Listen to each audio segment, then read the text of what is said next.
فاعلم أنه لا إله إلا الله واستغفر لذنبك وللمؤمنين والمؤمنات والله يعلم متقلبكم ومثواكم. بسم الله الرحمن الرحيم. الحمد لله رب العالمين، والصلاة والسلام على سيدنا وحبيبنا محمد وعلى آله وأصحابه أجمعين. خۆشەویستان و بەڕێزان، لە وتاری ڕابردوودا لە زنجیرە باسی بزانەدا باسی ئەوەمان کرد کە نەهامەتیەکانی کۆمەڵگەی مرۆڤایەتی بەهۆی نەخۆشیە گواسراوەکانەوە، بەهۆی گرانی و نەبوونیەوە، بەهۆی جەنگەکانەوە مرۆڤایەتی هەمیشە لە دڵڕاوکی ئەمانەدا ژیاوە و ناحەقیشی نەبووە. وەگە مێژووی مرۆڤایەتی بخوێنینەوە دەبینین چ نەهامەتیەک بەهۆی وشکە ساڵی و ئافەتی کوشتتوکاڵی، بەهۆی جەنگەکانەوە، بەهۆی نەهامەتیەکانی کاولکاری نەخۆشیە گواسراوەکانەوە بەسەر مرۆڤایەتیدا هاتووە. بەڵام لە خزمەت پێغەمبەراوین صلی الله عليه وسلم لە فەرمودەیەکە کە طەبەرانی لە ئەوسەتا ڕیواەتی کردو و شێخ ئەلبانی ڕەحمەتی خوای لێ بێ لە صەحیحی جامیع بە ژمارە فەرمودەی 3041 هێناوێتی دەفەرمێ حەسەن وهو في الصحيحة. أم حديثة حسنة ولا سلسلة أحاديث صحيحة دا بزمار فرمودي 1802 هناويتي. أم حديثة حسنة في صلى الله عليه وسلم فرموي 3 مهلكات خلقنا بزانن سيشد لناوبرن، سيشد رو لهر تاكا كسيك بكن، لهر خيزانك بكن، لهر كومالغايك بكن، لهر سيستمي حكمرانيك بكن أو سيانة لناوبرن. بەدڵنیاییەوە جەنگەکان، نەهامەتیەکان، خوێن ڕشتنەکان، لەناوبردنەکان، کاولکاریەکان، گرانیەکان، قۆرخکاری بازاڕەکان هەمووی بە ئەنجامی ئەمەدایە، هەمووی لە ئەنجامی ئەم سیانەدایە. تەنان نەخۆشیە گواسراوەکان کە لە ئەنجامی ناشەرعیەوە دروست دەبن هەر هۆکارەکەی دەگەڕێتەوە بۆ ئەم سیانە. ئەو پێغەمبەری ئەکرەمە صلی الله عليه وسلم لە جەوامعی کەلیمی خۆیدا بەم شێوەیە سێشتی بۆ باس کردین. دەفەرمێ یەکەمیان فشح مطاع. شح چییە؟ ابن مسعود دەفەرمێ الشح أن تأخذ مال أخيك بغير حقه. شح ئەوەیە دەست بەسەر ماڵی براکەتدا بگری بەناحەق، بەبێ ئەوەی حەقی خۆت بێ. عەبدوڵای کوڕی ئیمامی عومەر ڕەزا و ڕەحمەتی خوای لێ بێ ڕۆژە لەگەڵ هاوڵانی دانیشتە بوو فەرمووی ئەیهما ئەشەد البخل ئەو الشح. کامیان خراپترن، بەخیلی یان شح؟ فاختلفوا، هەندێ وتیان بەخیلی، هەندێ وتیان شح. فقال لهم الشح أشد من البخل. عەبدوڵای کوڕی ئیمامی عومەر فەرمووی بەڵام بزانن شح بەقووەترە، خراپترە لە بەخیلی، لأن الشحيح يشح على ما في يديه فيحبسه ويشح على ما في أيدي الناس حتى يأخذه، وأما البخيل فهو يبخل على ما في يديه. فەرمووی عەبدوڵای کوڕی ئیمامی عومەر شح ئەوەیە ئینسانەکە ئەوەی کە خۆی هەیەی دەستی بەسەرا گرتووە هیچی لێ نابەخشێ، بەشی کەسی لێ نادا، لە هەوڵی ئەوەشدایە ئەوەی کە بەرامبەریش هەیەی دەستی بەسەرا بگرێ. بە کوردی خۆمان شح ئەوەیە کەسێکی تەماحباس کە تەماحەکەی ئەوەندە بەهێزە لەوەی خۆی بەشی هیچ کەس نادا، لە هەمیشەش لە هەوڵی ئەوەدایە مافی بەرامبەرەکەشی بخوا، ئەوەی ئەویش بۆ خۆی بێنێ. بەڵام فەرمووی بەخیل ئەو کەسەیە کە دەستی بەس بەسەر ئەوەی خۆی داگرتووە، دەستی لەوەی خۆی ناچێ، بەخوا بخنکەی لە تینوە نەقومی ئاون ناداتێ، بەڵام حەقی ماڵی خەڵکی تریشی نییە، سنوورەکان نابەزێنێ بپەڕێتەوە بۆ سنووری خەڵک. وایە فەرمووی شەحیح خراپترە لە بەخیل. بەخیل بەس ماڵی خۆی نابەخشێت، تمۆحی بەس لەی خۆیدایە و خەڵک خێری لەدەست نابینێ. بەڵام شەحیح ئەوەیە هی خۆشی بۆ خۆی دەخوا و بەشی کەس نادا، تەماحی لە ماڵی خەڵکیشا بەردەوام هەیە. جا پێغەمبەری خوا صلی الله عليه وسلم پەنا بەخوا فەرمووی هەر کەسێک فشح مطاع بەردەوام لە هەوڵی ئەوەدا بێت دەست بەسەر ئەو شتەدا بگرێت کە حەقی خۆی نییە. بۆ نمونە دوو برا و دوو خوشک، کۆمەڵە برا و خوشکێک باوکیان دایکیان وەفات دەکا، ماڵێکیان لە پاش بەجێ دەمێنێ. یەکێ لەو برایانە، یەکێ لەو خوشکانەیان، یەک دوێکیان سەی دەکەیت چۆن بە دووی ماڵی خۆی داوێڵە، بە هەموو شێوەیەک لە هەوڵی ئەوەدا میراتەکەی خۆی بەدەست بێنێ. بەوە شەوە ناوەستێ لە هەوڵی ئەوەدایە کاتێک کە براکەی دەبینێت چەند هەژار و فەقیرە ئەم زۆری هەیە، لەوەی خۆی هیچی باش نادا، ئەوە هیچ، بەڵام لە هەوڵی ئەوەدایە ئەو برا کوزۆڵە داماوە فەقیرەشی مفلیس بکە، بەشی ئەویش نەدا هەر هەمووی خۆی دەست بەسەرا بگرێ. سەیەکەی لە میراتە کەسانێکن فەشح مطاع، تەماحبازێکی گوێڕایەڵ، تەماحەکە هەیە هەوڵیشی دەدا، هەوڵیش دەدا جێبەجێ بکە. ئەمە سەرەتای نەهامەتی مرۆڤەکانە. دوو کەسن شەریکن لە شوێنێکە، تەماشا دەکەی حەقی خۆی وەرگرتووە، هیچ سەرفی نەزەری نییە، لێبوردنی نییە بەرامبەر بە شەریکەکەی. بەڕاستی شەریکایەتی ئەگەی ئینسان ئەوەندە لێ پێچینەوەی لەسەر دینار ورد لەسەر یەکتر هەبوو زۆر ناڕەحەتە. ئەم شەریکە قەت ئامادە نییە بە حیساباتی وردی خوا دەچێتەوە، نەوەک چەند دینارت چەند دۆلارێکی بەلای بەرامبەرەکەیە بڕوە. لە بەڵام بەوەشەوە ناوەستە هەوڵ دەدا ئەگەر دەرفەتی ببێ مافی شەریکەکەشی بخوا فێڵی لێ بکە. بەخوا بینیومە خەڵک هەیە شەریکە چەند ساڵ بەیەکەوە لە هەوڵی ئەوەدا چاڵ بۆ شەریکەکەی هەڵکەنێ، لە پشتی ئەوە دەگەیەکی لێدا و زەربەیەکی لێدا و مافەکەی بخوا. هەروەها ئەبینی جاری وایە دوو جوتیار لە گوندێکە ئاوێک هەیە، لە ئاوەکەشە فێڵی لێ دەکا، بەش جوتیارەکەی بەرامبەرەکەی دراوسەکەی هاوبەشی مڵکەکەی کەم دەکاتەوە، شەو دەچێت ئاوەکەی دەبڕێ بۆی زرعاتی خۆی پێئاودا، کوشت و کاڵەکەی خۆی نەمامەکانی خۆی پێئاودا. ئەمە شح مطاع، ئەم دەروونەی وروژاوە گوێڕایاڵیشی کردو بە شوێنیا دەڕوە تا دەگاتە دوو وڵات. ئەم ڕستەیەکی وڵاتەکان فەشح مطاع لەو سەری دنیاوە دەڕوا بۆ ئەو سەری دنیا بۆی نەوتی ئەو دنیا ئەو بخوا، بەشی خۆی بەشی کەس نادا، بەس چەک دەفرۆشێ وڵاتان کاول دەکە، بەڵام بەرهەمی ئەو خەڵکە فەقیر و هەژارش بۆ خۆی هەڵدەلوشێ دەیبا، تۆ تووشی جەنگ دەکا بە مەمنونیە بێ دیفاعم لێ بکەی. فەشح مطاع پێغەمبەری خوا صلی الله علیه وسلم فەرمووی ئەمە مرۆڤایەتی بە هیلاکا دەبا. خەڵکینە بەخوا لە جەنگ، لە کۆڕۆنا، لە تاعون، لە گرانی، لە سنووکی سەڵەم مشکیلەتر ئەوەیە لەسەر ئاستی تاک، لەسەر ئاستی خێزان، لەسەر ئاستی وڵاتان، لەسەر ئاستی سیاسیەکان. شح مطاع، مافی خۆم دەدەم بە خۆم و هیچی لە نابەخشم و ڕوحی هاوکاریم نییە، بەردەوامیش لە هەوڵی ئەوەدا مافی تۆش بخۆم. دووەمیان وهەوەن متەبع، ئینسان ئارەزووی هەیە، حەقی خۆتە ئارەزووت هەبێ، بەڵام ئارەزوویەک کە سنووری بۆ دانەندرێ، هەرچی حەزی کرد سنوورەکان ببەزێنی. تۆ مافی هەوت هەیە ئۆتۆمبیل لێ بخڕی، بەڵام نووسراوە لە 100 بڕۆ، نووسراوە لە 80 بڕۆ. ئەگەر لە سەر و ئەوە نەفست حەزی لێ کرد تیژڕەوی بکەی، متەبع ئەوە بە هیلاکتا دەبە. توخوا بە چاوی خۆتان نەتانبینی ئەو هەموو گەنجە ئەو هەموو شۆفێرە دەبێتە قوربانی، تەنها لە پێناوی حەزێکی سەرکێشانەدا. پێغەمبەر صلی الله علیه وسلم دیاری کردو بەڕێزم ئەم فەرمودانە بزانە یەک لە ناو بەرنامەی کاری ژیانی ڕۆژانەدا بیخە کارەوە، یەکسەر کە بیری تیژڕەویت کردەوە دەرچوون لە یاساکانی هاتوچۆ، بڵێ پێغەمبەری خوا صلی الله علیه وسلم فەرمووی ئەو ئارەزوە بە هیلاکما دەبا. ئەوە ئێستاوا گڵۆپە سوورەکەم بۆ هەڵبووە نیشانەی بە هیلاک چوونمە. ئینسانێک ئارەزووی هەیە خوای پەروەردگار دەفەرمێ لە حەڵاڵە جنسەکەت پڕکەوە، کە بە شوێنیا ڕۆی سنووری بەڕەڵا کرد تووشی بەد ئەخلاقی بەدڕەوشتی دەبێت لە ڕووی جەنابتان، سەرنجامی لە ئایدز و لە نەخۆشی خراپەکانەوە دەرەچێت. هەر نەخۆشیە گواسراوەکان سەرنجامیان ئەو ئارەزوەیە کە ڕێی پێ نەگیراوە، بە ئارەزوی خۆت بڵاوت کرد.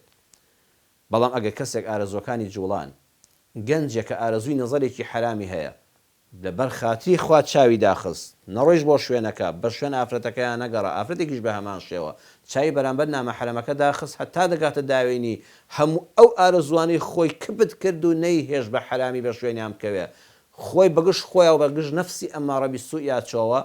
شەیخ الئیسلام ئیبن تەیمیە ڕەحمەتی خوای لێبێ لە مەجموع فتاوادا لە مجەلەدیدا لە لاپەڕەی 635 دەفەرمێ ئەو نەهیە کانە نەهیه عیبادەة لله، خوای پەروەردگار بە عیبادەت بۆی دەنووسێ وعملا صالحا، کار و کردەوەیەکی چاکیشی کردووە. مژدە بۆ تۆی گەنج بزانە بەڕێزم، کاتێککە ئەو هەموو ئارەزۆ لە ناختا پەنگی خواردوێتەوە، واللهی لەبەر خاتری خوا چاوت لە نامەحرەم دێنیتە خوارەوە، خۆت لەو ژینگەیە دەپارێزی کە نەزەری حرامی زۆرتیا ئەنجام دەدرێ، خۆت لە بازاڕێک دەپارێزی دەڵێ بعد نەزەری حرام نەکەم، لە کۆلێژە لەگەڵ هەموو کچێکە ئەگەر پێویستیەکانی خوێندن نەبێ قسە نەکەم بۆ ئەوەی تووشی حرام نەبم، واللهی ئەوە عیبادەتە بۆ تۆ، ئەوە عەمەلی ساڵحە، ئەوە خوای گەورە کردەوەیەکی باشی بۆ تۆ نووسیوە.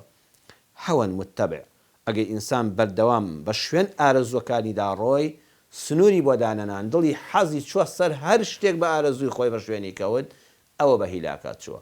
جامە لە ئەنجامی چیدا پەیدا دەبێت؟ یەکەمیان لە ئەنجامی پەروەردەی خێزانیدا، بە زۆری ئەو کەسەی لە مناڵیدا ڕێگەی پێ نەگیراوە، ئەو مناڵە لە هەرچیەکی داوا کردو پێی بەخشراوە، تەنانەت داوای کردبێ مناڵەکەی تر دەبێت شتەکەی لێ بسێندرێ لەویان ساندۆ گریاندویانە لەبەر خاتری ئەم، ئەوە هەوەن متەبع، لە مناڵیەوە سروشتی مرۆڤەکە لەگەڵ ئەوە ڕادێ حەزم بە چی بێ دەبێ ببێ، جا ئەو شتە هی خۆم بێیان ئی خۆم نەبێ ئەبێ دەستم کەوێ، ئارەزوەکانم تێرکەم.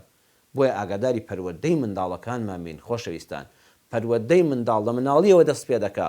شەر نابێ منداڵەکەت ڕەزیلکەی، بەڵام دەبێت پێشی بڵێ سنووری داواکاریەکانی تۆ خۆشەویستەکەم جگەر گۆشەکەم تا ئەم شوێنەیە.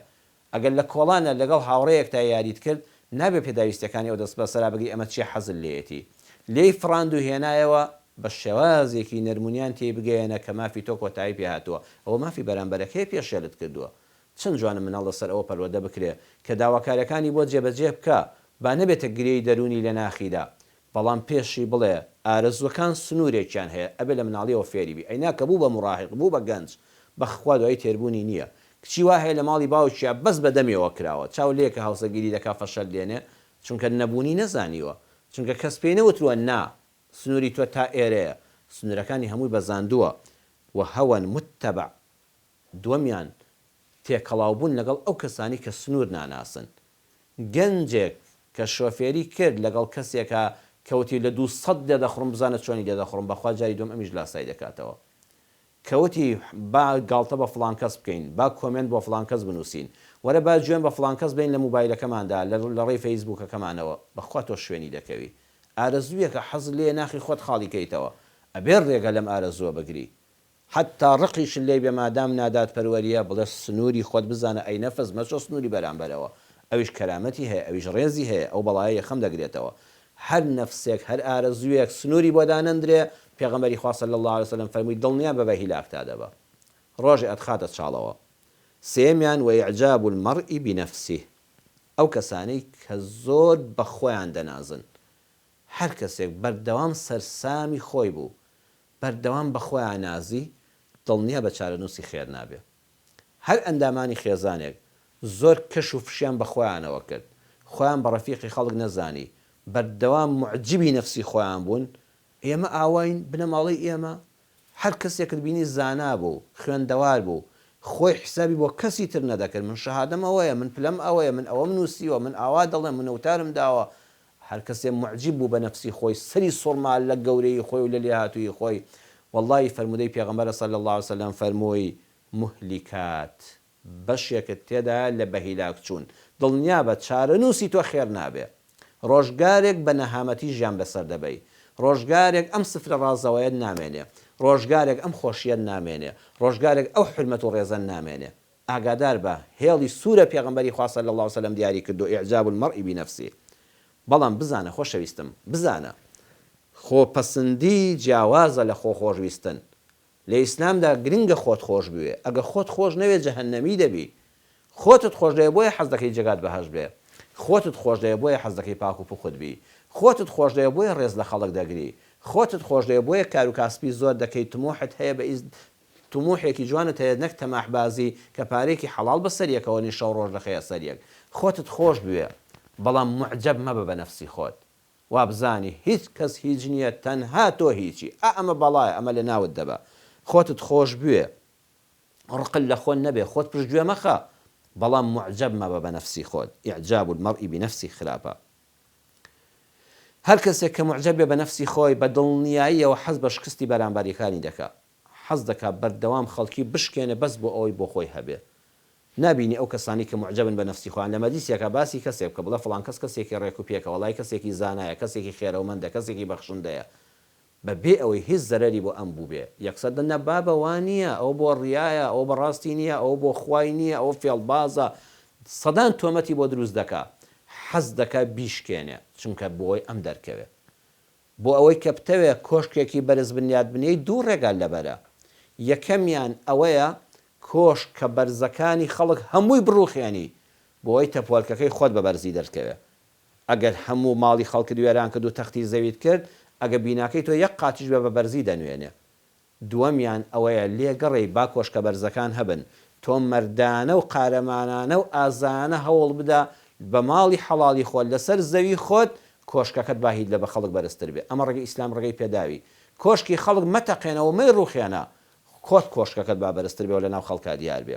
بەڵام ئەو کەسانەی بە خۆیان معجبن بەردەوام لە هەوڵی ڕوخاندنی بەرامبەرەکەدان بەردەوام چاویان هەڵنایە کەسێک کە لە مەیدانەکەدا هەبێ حەز دەکا ئەو لە ناوچێ بەس بۆی ئەم دیار بێ. ئیعجاب المرء بنفسه بۆی خەڵک باسی ئەم بکەن بۆی فۆکسەکان کامیراکان هەموو لەسەر ئەو بن بەس باسی ئەو بێ ناو بەس ناوی ئەو بێ بەس تەنها باسی ئەو بکرێ بۆیە لە ئەنجامە مانعی نییە هەموو دنیا لە ناوبەرێ دیکتاتۆرەکان لەوێدا دروست دەبن بۆیە جەنگە ماڵدوێرانکەرەکان خۆرخکاری بازاڕەکان سیرەکەی بازرگانێک ئامادەیە هەموو ڕێگانە شەرعەکان بگرێتە بەر بەس بۆی ئەو تاک بێ لە بازاڕە ئامادە نییە بڵێ با خەڵکیش هەبێ دەیبا من کاری جوانتر پێشکەشکەم ئابووری وڵاتەکە باشتر بوو بوەژێمەوە هەموو مەینێتیەکانی کۆمەڵکوژی لە ناوبردن دیکتاتۆریەت کە هاتووە ئیعجاب المەرء بنفسه نابینی لە ماڵەکەیە کوڕیوەک یەک کوڕ ژیانی یەک خێزان تێک دەدا ئەوەندە معجبە بە نەفسی خۆی ژیانی ئەو باوکە داماوەی ئەو دایکە داماوەی ئەو خوشکە برا داماوانەی تێک دەدا ژیان لە هەمان تاڵ کردووە کچێک ئەوەندە معجبی نەفسی خۆیەتی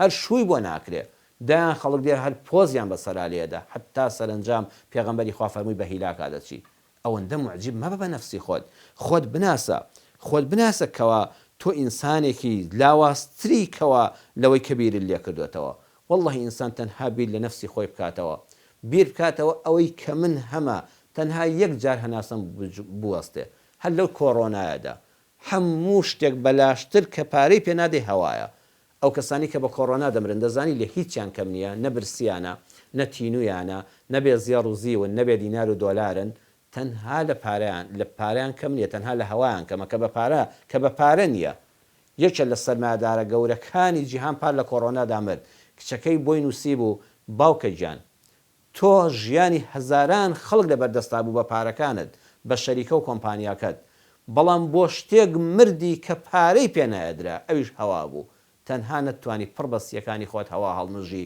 بەهۆی یەک ڤایرۆسی نەبیندراوەوە هەر ئەو کۆڕۆنا پێی بە یەکمانی وت ئیعجاب المەرء بنفسه بە هیلاک چوونە خۆت بناسە ئەی مرۆڤ تۆ لاواستر لەوەی کە هەی یا ڕەبی خۆی گەورە ئاگادارمان بکەیتەوە خۆمان بناسین سەیریکی خۆمان بکەین ئەوەی کە هەمانە هی خوای پەروەردگارە لە بوونمان لە ناومان لە زوبانمان لە قسەمان لە ماڵ و سەرۆت و سامانمان لە زاکرە و مێشک و زانستمان هەمووی تۆیە یا ئەڵڵا ئیتر چۆن بە خۆمانە بنازین ئاگادار بن بەبیرتان دەخەمەوە بزانە مسڵمانی بەڕێز شح مطاع ئەو تەماحبازەی کە هیچ بەشی کەس نادا و لە هەوڵی ئەوەدای ماڵی خەڵکیش بخوا ئەو کەسەی کە هەمیشە شوێنی ئارەزوەکانی یا وێڵە و سنوورێک بۆ ئارەزوەکانی حەڵاڵ و حرام ناناسێ ئیعجاب المەرء بنفسه ئەو کەسانەی کەوا بەردەوام بە خۆیان معجبن بەردەوام لە هەوڵی ئەوەدان خۆیان فەڕزکەن بەسەر خەڵکا و پۆز لێدەن مهلیکات ئاگادار بە هێڵە سوورەکەت بۆ دیاری کراوە لەسەر لێواری لە ناوچوونی